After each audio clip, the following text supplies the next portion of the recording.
NGO mahu lembaga pengampunan telus tentang permohonan Najib. Gerakan yang dikenali sebagai projek sama menggesa lembaga pengampunan di wilayah persekutuan mendedahkan sepenuhnya alasan permohonan oleh bekas Najib untuk menerima pengampunan diraja serta menuntut penjelasan terhadap show yang dibuat kepada bekas yang di-Pertuan Agong. Dalam satu kenyataan, projek sama berkata perkara itu perlu dilakukan segera selepas laporan yang tidak dapat disahkan semalam mengenai pengampunan terhadap Najib mengejutkan negara. Walaupun YDPA mempunyai kuasa budi bicara penuh ke atas pengampunan banduan di wilayah persekutuan berdasarkan perlembagaan, orang ramai berhak untuk dimaklumkan tentang alasan permohonan dan syur termasuk sebarang pendapat tertulis oleh peguam negara dibuat kepada baginda. Ketulusan di pihak Najib disabitkan kesalahan dan peguam awam yang duduk di lembaga pengampunan peguam negara penting untuk memastikan kepercayaan orang ramai terhadap mekanisme pengampunan yang termaktub dalam perlembagaan. Kumpulan itu menegaskan tanpa ketulusan kepercayaan orang ramai akan terhakis. Saya jawab. Jawapan mudahnya tidak. Berdasarkan kepada perlembagaan, lembaga pengampunan tidak terikat kepada sesiapa dan are not accountable untuk tidak bertanggungjawab untuk mendedahkan apa-apa butiran ataupun saranan ataupun pendetailan kepada sebarang permohonan ataupun sebarang penyataan terhadap pengampunan dan sewaktu dengannya.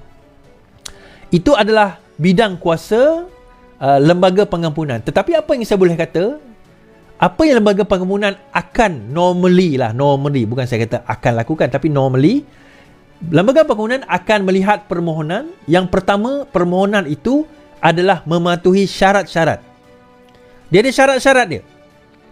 Dan setelah mematuhi syarat-syarat, kalau tidak mematuhi syarat-syarat, lembaga pengampunan akan tolak ke tepi. Tetapi bila memenuhi syarat-syarat, dan lembaga pengampunan akan pergi kepada stage seterusnya.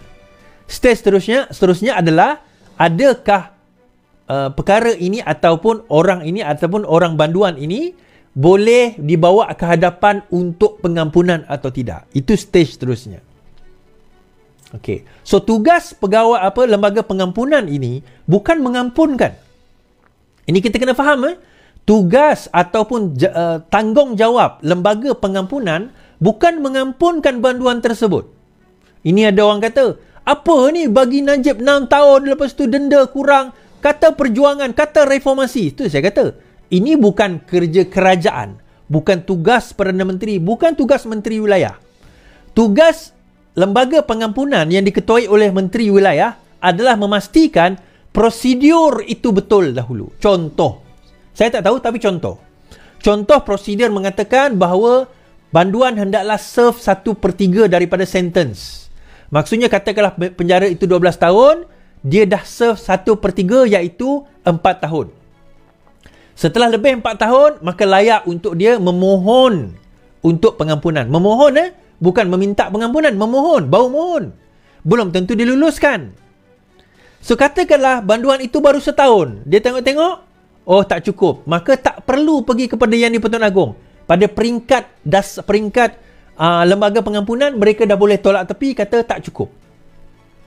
So adakah mereka ada kuasa untuk nak melangkaui prosedur tersebut? Tak ada. Even lembaga pengampunan pun terikat kepada prosedur-prosedur yang dia tetapkan. Tak, yang tadi tu contoh. Saya pun tak tahu prosedur dia apa. To be honest, saya tak ada buku prosedur untuk pengampunan. Itu contoh. So, prosedur itu yang kena pertama dahulu. Setelah prosedur itu lengkap, kemudian mereka akan menyerahkan kepada, barulah serah kepada Yang di-Pertuan Agong. Thank you, Diana.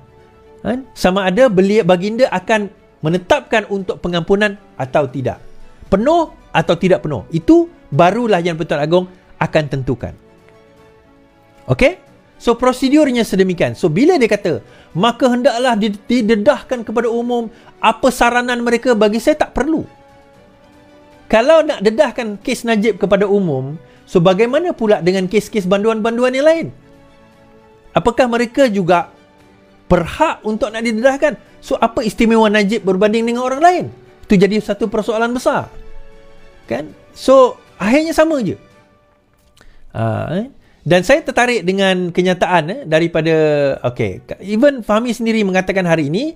So hari ini adakah keputusan Najib diampunkan atau tidak telah diumumkan? Jawapan besarnya tidak.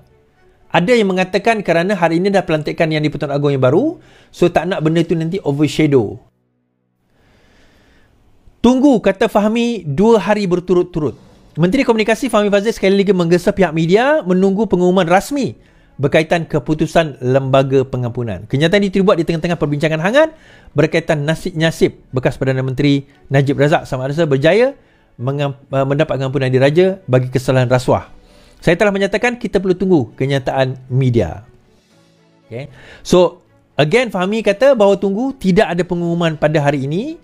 So, walaupun menurut Menteri KDN menyatakan Kabinet dimaklum tentang mesyuarat Lembaga Pengampunan. Kabinet dimaklumkan berkaitan mesyuarat Lembaga Pengampunan Isnin lalu. Menjawab soalan pemberita, dia bagaimanapun tidak mendedahkan lanjutan butiran. Kabinet dimaklumkan sepintas lalu, tetapi bukan kabinet punya bidang kuasa.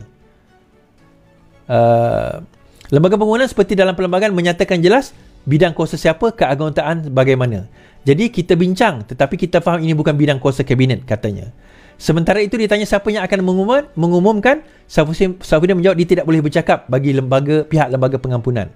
Mesyuarat itu dikatakan membincang permohonan pengampunan diraja bekas Perdana Menteri Najib Razak. So, permohonan itu okey. Satu lagi kita nak bagi tahu.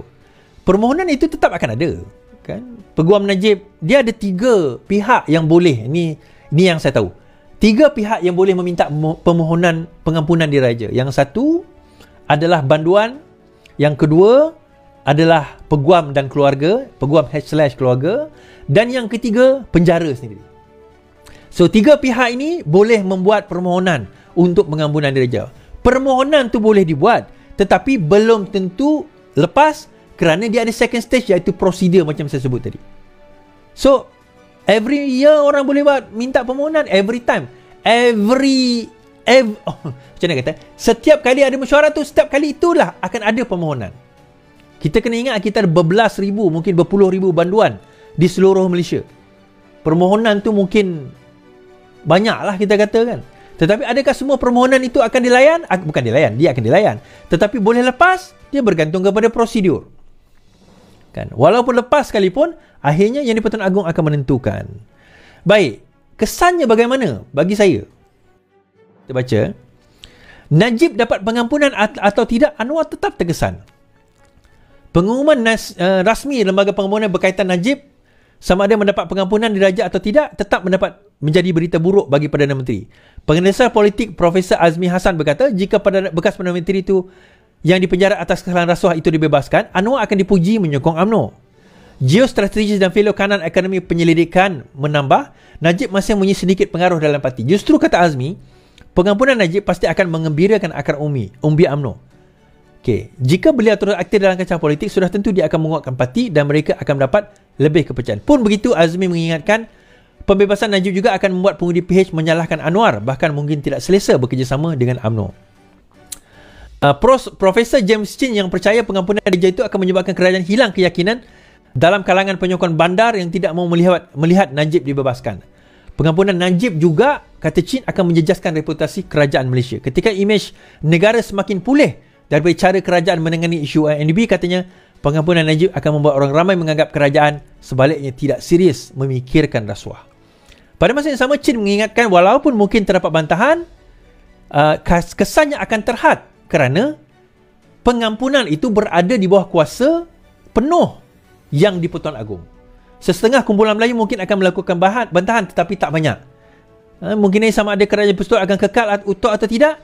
Jika Najib diizin meninggal penjara, Azmi percaya kerajaan akan menjadi status quo.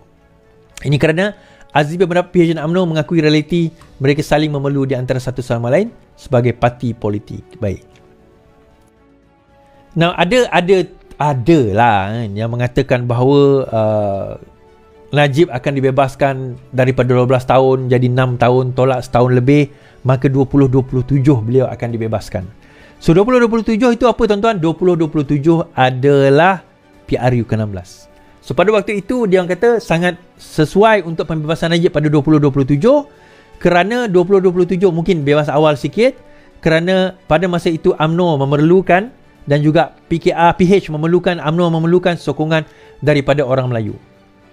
So berkemungkinan juga daripada pembebasan tersebut, orang Melayu akan kembali menyokong gabungan PHBN. Ini secara teorinya lah tuan-tuan. Namun begitu, saya percayalah, I believe, ini pada pandangan saya lah. Even katakanlah Najib dibebaskan sekalipun, dia mungkin memberi sedikit kepercayaan. Kita tak menafikan pengaruh itu ada. Tetapi untuk kita kata bahawa benda itu akan benar-benar mengembalikan kepercayaan orang Melayu, itu bagi saya sukar. Ini pendapat saya lah.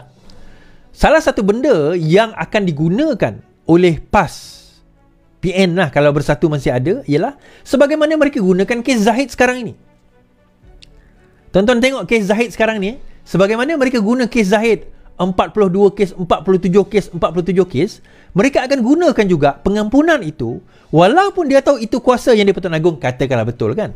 Mereka akan tetap guna. Sebagaimana juga kita kata kes Zahid itu pembebasan atas kuasa penuh pendakwa raya. Dia orang tak terima, dia kata tetap Perdana Menteri. Walaupun kuasa penuh yang di-Pertuan Agong, mereka akan tetap kata tak, itu kuasa Perdana Menteri. Dia akan ada dalam bisikan mereka, Perdana Menteri lah memberi nasihat, Perdana Menteri lah memberi nasihat. Padahal dalam kes Zahid, 40 kes VLN dibebaskan sewaktu Perikatan Nasional memerintah. Tapi yang tu mereka tak cakap. Mereka cakap yang 47 ni, yang 40 kes VLN salah guna kuasa visa luar negara itu, yang tu mereka tak bincang. Yang mereka bincang yang ni, 47 ni. Sebab apa? Tengah trial, tiba-tiba tarik kes. Sedangkan kes 40 tu DAA, yang kes 47 DNAA. DAA lagi kuat. Tetapi itulah saya kata, mereka akan selektif dalam mana mereka nak attack. Sebab itu bagi saya, dia bukan masalah pembebasan atau bukan pembebasan. Dia macam mana kita nak manage isu. Macam mana kita nak manage image. Yang ini bagi saya kerajaan ini agak lemah. Kerana masing-masing nak tunjuk mereka pandai. Grup masing-masing nak tunjuk masing-masing pandai. So akhirnya, orang yang benar-benar sepatutnya boleh ke depan dan membawa image tu tak ke depan.